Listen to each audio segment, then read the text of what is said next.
Up next, Authentically Detroit hosts a special episode with Lawrence Lamont, the director of One of Them Days, starring Keke Palmer and SZA. Keep it locked. Authentically Detroit starts after these messages. Founded in 2021, the Stoudemire is a membership-based community recreation and wellness center centrally located on the east side of Detroit. Membership in the Stoudemire is available on a sliding scale for up to $20 per year or 20 hours of volunteer time.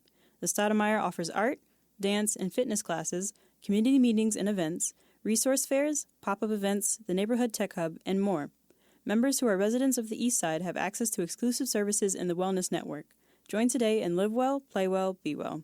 Visit ecndetroit.org. Hey, y'all, it's Orlando. We just want to let you know that the views and opinions expressed during this podcast episode are those of the co-hosts and guests and not their sponsoring institutions. Now, let's start the show.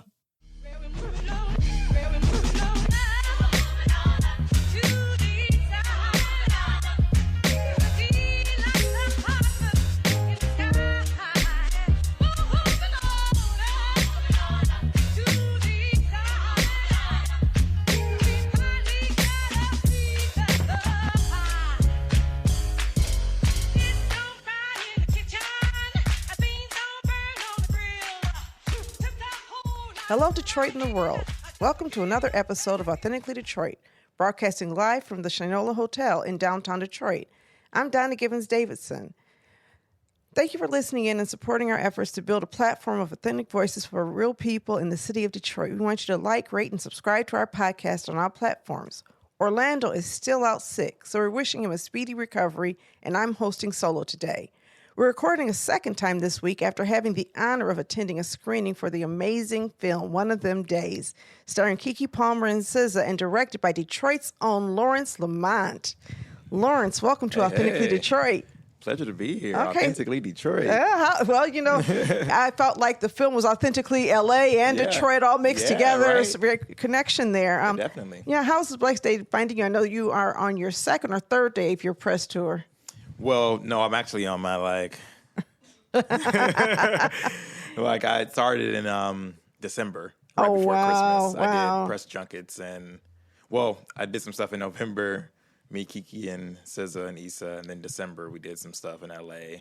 Then I was able to just like sleep, for like 10 days, and then we're back. Yeah, I was in Atlanta last week and finishing off in my hometown. All right, well, welcome back to Detroit. Yeah. So I'm going to jump right in. Detroit-born director and writer Lawrence Lamont got to start shooting music videos for Grammy-Nominated Artist Big Sean, also from Detroit. Previously, Lawrence directed multiple episodes of HBO's Max's Rap Shit Season 1 and 2, produced by HOORAE Productions. He also completed a pilot for HBOMax and shot the Detroit Pistons branding campaign for the 2022-2023 season. One of Them Days, starring Keke Palmer and SZA, serves as his feature directorial debut. The film follows best friends and roommates Drew, Keke Palmer, and Alyssa SZA after they discover Alyssa's boyfriend has blown their rent money. The duo finds themselves going to extremes in a comical race against the clock to avoid eviction and keep their friendship intact. It was a lot of fun. You know, when I got done, I was like, this is like Friday for girls. Yeah. I really felt, the connection, especially not even with Friday 1, but one of the subsequent Fridays with Cat Williams was in there, and, they were Friday doing after that. Next, yep. Yeah, Friday After Next. I don't remember the names of those, but anyway. So can you tell us about your background? We're so excited in Detroit to have you be the person to direct this. Can you tell us where you came from and how you got connected to this film? Yeah, so I'm from Detroit. I went to Bates Academy and Southfield High. I was a theater kid in high school, and that's kind of where I've really started honing in on my skills, I would say, of like leaning into knowing that I was going to be in the entertainment industry somehow. Then I had a lot of friends who were musicians who needed music videos, and it was happening around like the digital wave with cameras. So it was easier to kind of get high quality things. And, I directed my first video for a friend, and I just was like, this is what I need to be. This is it. I just knew it was my sacred calling, and I went nonstop. So I moved to LA 12 years ago. And, got told no a whole lot, pitching on things and trying to get into places and trying to make movies before this one. And, I connected with Issa Rae a few years ago. And pitched on this project with Sony and also rap shit on HBOMax, and I got him, and now we're here. Yeah. That's awesome. Yeah. So, my son moved to LA 6 years ago. Okay. Pursuing similar ideals. And so hopefully Nice. 6 years from now, we'll see him doing something like this. Yeah. Okay. He wants to be a director, or is... He is a film, he's just creating, he has his own little film company. I shouldn't call it little. If you're listening to me, Philip, I apologize. But he has his own film company. He's produced some shorts, and he's working on some stuff right now where he's writing and directing and sometimes acting in it. So, Oh, that's cool. Yeah. That was me. That was Yeah. me starting off. So it's encouraging to see Detroiters go to LA. There was a time when Detroit had the film credits, or Michigan Totally. had the film credits. Yep. And when you got started, we had film credits, didn't we? We did, yeah. I think it was like almost 15 years ago when they were here. Right. They were filming some shows and stuff here. And I wish they were still here. Michigan is such a beautiful state. You can film any settings in the state, from a desert to, use the lake as an ocean, inner city life. So, I kind of wish it was here, and let alone what it can do for the economy and so many people.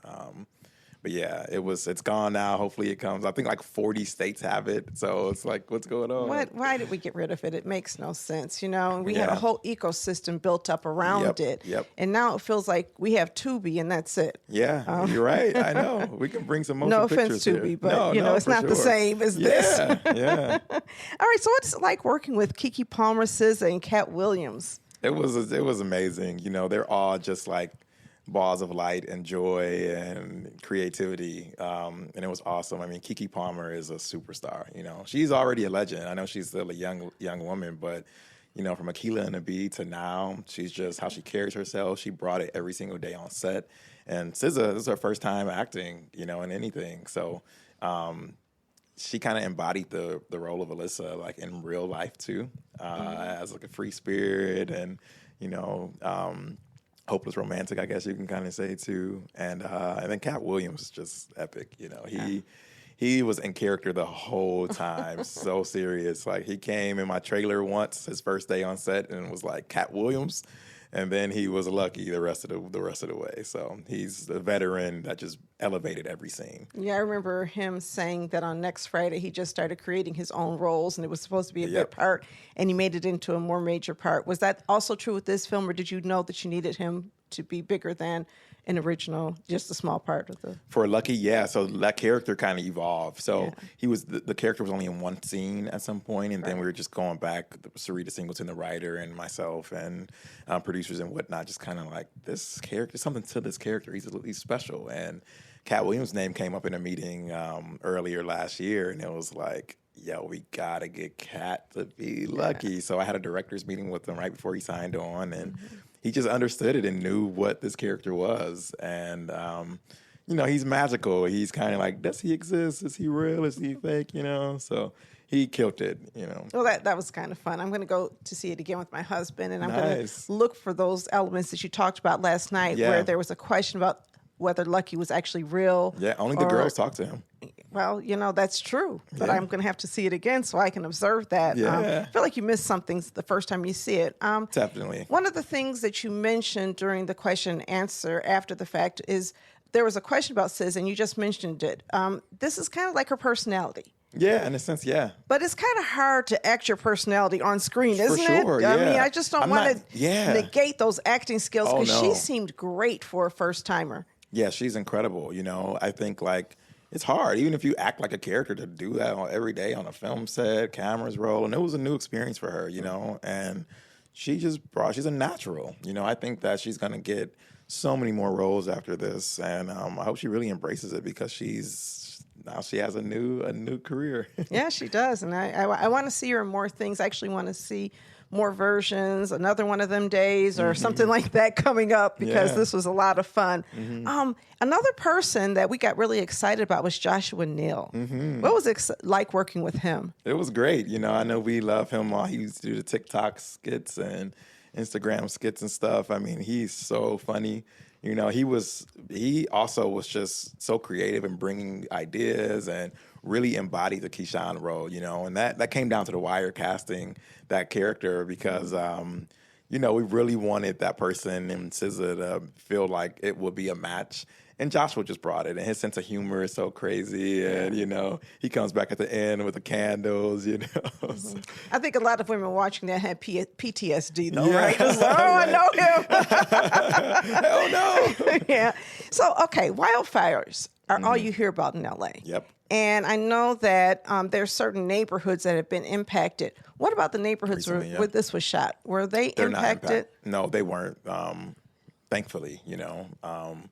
But, you know, a lot of other places were, and I have friends that had to evacuate. I have friends who houses have burned down. But no, our area, South L, like where we filmed this, wasn't affected. Yeah, so my son had to evacuate to Lamont Park, and I Yeah. never heard of that until he told me he was going there, and then I saw the little saw him in the sign in the movie. movie, and I was like, oh, that's where it is. Yeah, Lamont Park, yeah. Yes. Yeah. Yeah, so that was kind of cool. How did the fires, though, impact? How do you think they're going to impact the reception or the excitement of the film when it releases tomorrow? Is it tomorrow or on Friday? Yeah, and tomorrow too. It's going to be in theaters tomorrow too. You know, that's a great question. You know, originally I was like, oh no, you know, I mean, it's for LA. Like, will LA folks come out? But we did an early access showing last Saturday, and all the theaters were filled in LA when the fires were happening. So I took a step back and I started to think about, wow, art during natural disasters or, you know, huge moments happening on the planet, like we can always lean into art to escape, you know? Yeah, I'm hearing people are a little stir crazy, so hopefully that shows up in the ticket sales. Yeah. So it felt Detroit, but it was Yeah, LA. What's the connection between Detroit and LA? You know, when I was listening to Kendrick Lamar and he was, you know, being so excited about or protective of LA. Yeah. And Compton, I feel the same way about Detroit. I feel very protective of our city. Do you see a similarity or a connection between our cultures? Absolutely. From the lingo to, you know, maybe not style, but LAers like to dress well. You know, Detroiters love to dress. Nobody dresses like Detroiters, though, you know. Yeah. But I would say LA and Detroit are first cousins, even the music and also like the Bay Area, too. I think there are some similarities. But yeah, I'm happy that you were able to see some Detroit in the film because I'm hoping that that's the case with all the films I do, even if the story takes place on the moon. Yeah, well, you know, you can't take Detroit out of a Detroiter now. cannot. Detroit will follow you. It's you true. know? It's so true. they say you can take people out of Detroit, but you can't take Detroit out of people. Okay, No, anyway. no, yeah, that's true. So, would you be willing to work with other content creators looking to transition into film? How do you see yourself playing a role to mentor others now that we have this, depleted film ecosystem in Detroit? Do you see yourself being able to lean into that and provide some kind of support? Yeah, I mean, absolutely. I mean, one of my dreams is to start a production company that focuses on all types of stories, but I really want to bring productions here. And with that, I want to make sure that the PAs, everybody that's grips, gaffers, anybody are wanting to learn, you know. So if I can put people in a position to win, I always will. I look at like Issa Rae and like how she does it. And like I'm a product of the Issaverse now, you know, and she finds the right people. I can't put my finger on how she does it. But that is a goal of mine, and mainly with the city of Detroit, because there's so much talent, so much untapped talent, undiscovered talent, like all through the city since the 40s, 50s, you know. Even before then, the greatness in the city of Detroit. Yes. And we need to let the rest of the world know that. Yes. So we got really excited how you closed out yesterday. Can you tell Detroiters who are looking to make it in the film industry or in any kind of industry, can you tell them, give them some inspirational words? Yeah, I would just say one, and I mentioned this yesterday too, but comparison is a thief of joy. You know, everybody has their own paths, and you shouldn't look at somebody else's path and like feel down if you're not where they are, or you know, you're not going. It's not happening the same way. And I think that like if you really truly believe in what you're doing, like, and you feel like it's your destiny and in your heart and soul, then something that's going to align for you. You know, I think like the only way to lose is if you quit. You know, and perseverance is key. Yeah. Well, that's great. So, if you have topics that you'd like to discuss on Authentically Detroit, you can hit us up on our socials at Authentically Detroit on Facebook, Instagram, and Twitter, or you can visit our website at authenticallydetroit.com. Do you have anybody you want to specifically shout out who contributed to this amazing film? Yeah, I mean, so many people. I mean, I'm gonna shout out Issa Rae. That's one. And my management, Color Creative, for sending me the script 4 years ago. That was huge. And also Sony Pictures for taking a chance on us making this film. This is an original script, with 2 Black women leads. Like, when's the last time we saw that? You know what I mean? Right. And we're in a world of part 6s, part 7s, IP this, IP that, and I love that stuff too. But it's rare that we get original films, and I would say Sony, Issa, and my management for now. I'm sure it's so many people I can shout out, but yeah. Well, let me shout you out. You did Okay. an amazing Thank job. you. Really proud to know that you're from Detroit, and I really, really enjoyed this. I know it's going to be a great hit and a classic when we move forward. Thank you so much. Where we moving on, where we moving